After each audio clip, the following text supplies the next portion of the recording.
হরে কৃষ্ণ কৃষ্ণ কৃষ্ণ হরে হরে। তো ভক্তবৃন্দগণ, আজকের ভিডিওটি রয়েছে শনিবারে পালিত হবে মোক্ষদা একাদশী।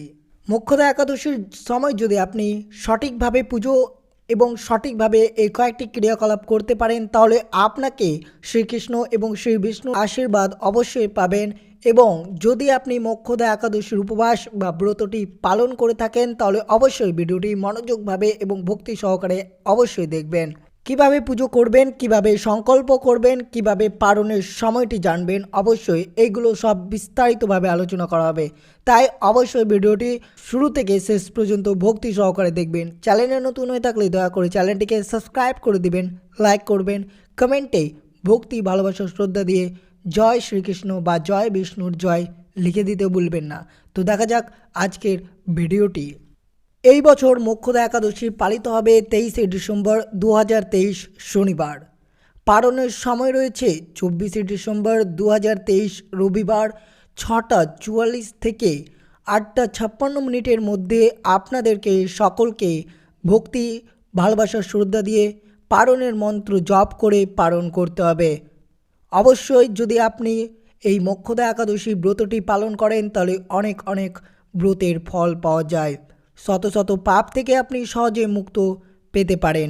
অবশ্যই ব্রতটি আপনি ভালোবেসে এবং কৃষ্ণ ঠাকুরের নাম জপ করতে করতে করুন এবং অন্যদেরকে এই ব্রতটি পালন করাতে উৎসাহিত করুন, তবেই আপনার ব্রতের ফল পাওয়া যাবে।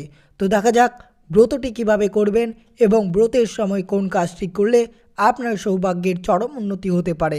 মোক্ষদা একাদশী হচ্ছে ভগবান শ্রীকৃষ্ণ মহাসচিবের উদ্যোগে এবং শ্রীমদ্ ভগবদ্ গীতার পুজো করা হয়। মান্যতা রয়েছে এই ব্রতের প্রভাবে মানুষ পূর্বসূরীদের মোক্ষ প্রাপ্তি হয়, তাদের কর্মফলের বন্ধন থেকে মুক্ত মেলে।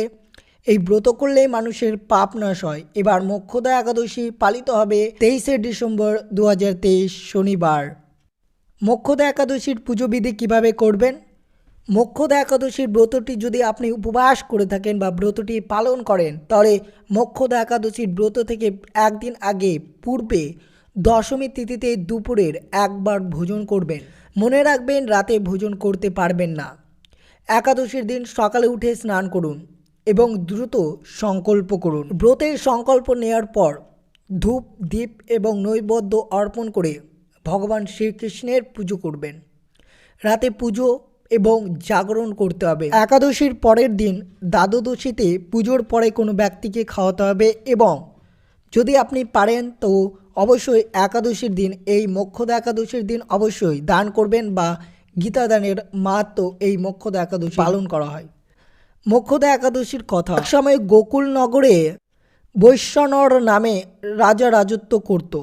একদিন রাজার পিতা তার স্বপ্নে দেখা দিয়েছিলেন, দেখেন যে তার বাবাকে দুঃখ ভোগ করতে হচ্ছে। নিজের পুত্রের কাছে নরকবাস থেকে মুক্তির জন্য প্রার্থনা করেছেন। নিজের বাবাকে ওই পরিশ্রম দেখে তিনি ব্যাকুল হয়ে পড়েন। পরের দিন সকালে তিনি ব্রাহ্মণদেরকে ডেকে নিজের স্বপ্নের কথা জানান। তখন ব্রাহ্মণরা জানান, রাজামশাই, এই সম্বন্ধে পর্বত নামক মুনির আশ্রমে গিয়ে যে আপনি বাবার উদ্ধারের উপায় জিজ্ঞাসা করেন, সেই কথা শুনে পার্বত্য মুনির আশ্রমে যান। সেখানে গিয়ে তার কথা শুনে চিন্তিত হয়ে পড়েন। তিনি রাজাকে বলেন যে পূর্বজন্মের কাজের কারণে তার বাবার নরকবাস হয়েছে। এখন আপনি যদি মোক্ষদা একাদশীর ব্রত করেন, তাহলে তার ফল আপনি আপনার বাবাকে অর্পণ করতে পারবেন। সে কথা শুনে না রাজা মুনির কথা অনুসরণে মোক্ষদা একাদশীর ব্রত করেন এবং ব্রাহ্মণদের ভোজন, দক্ষিণা এবং বস্তু আদি অর্পণ করে আশীর্বাদ নেন। এরপরের ব্রতের প্রভাবে রাজার বাবার মুক্তি ও স্বর্গপ্রাপ্তি হয়। মোক্ষদা একাদশীর দিন এই কয়েকটি কাজ যদি করতে পারেন, তাহলে বিষ্ণুর আশীর্বাদ লাভ করা যায়।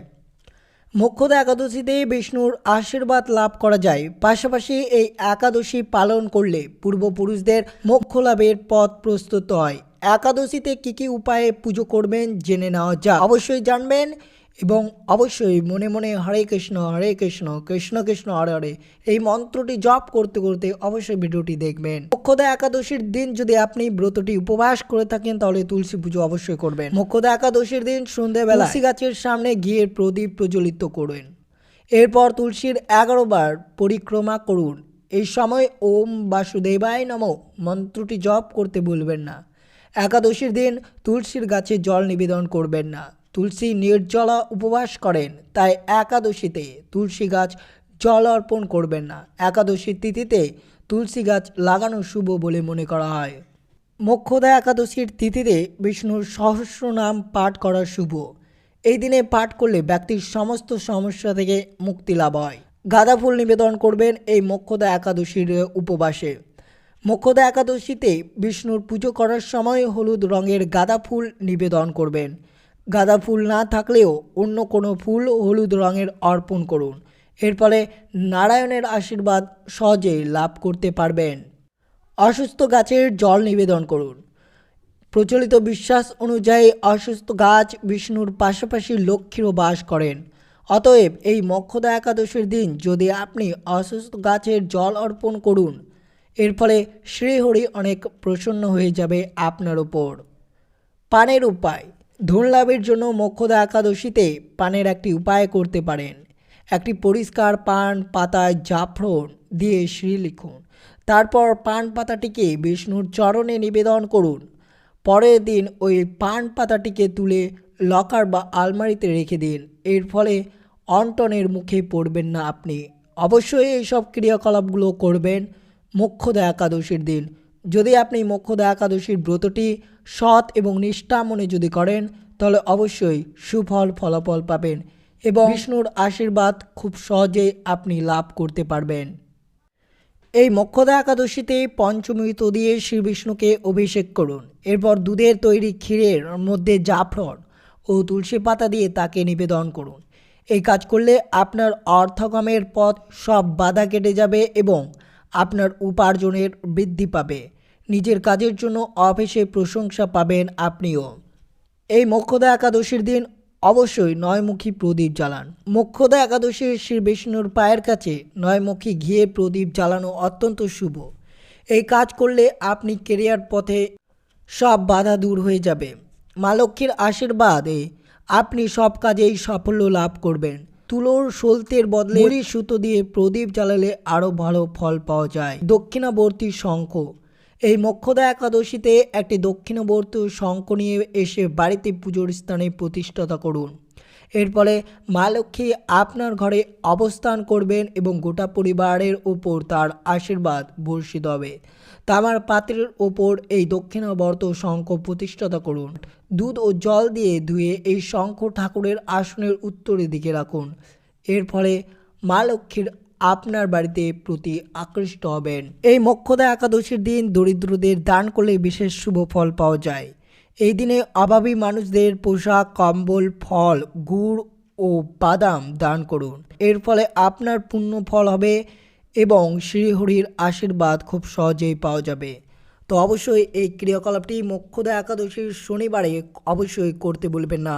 তো এই ছিল ভিডিওটি ভালো লাগলো অবশ্যই চ্যানেলটিকে সাবস্ক্রাইব করবেন, লাইক করবেন, কমেন্টে অবশ্যই ভক্তি, ভালোবাসা, শ্রদ্ধা দিয়ে জয় শ্রী বিষ্ণুর জয় লিখে দিতে ভুলবেন না এবং ভিডিওটি আপনার বন্ধু বা আত্মীয়দের সাথে অবশ্যই শেয়ার করবেন। সুস্থ থাকবেন, সতর্ক থাকবেন। জয় শ্রীকৃষ্ণ। রাধে রাধে।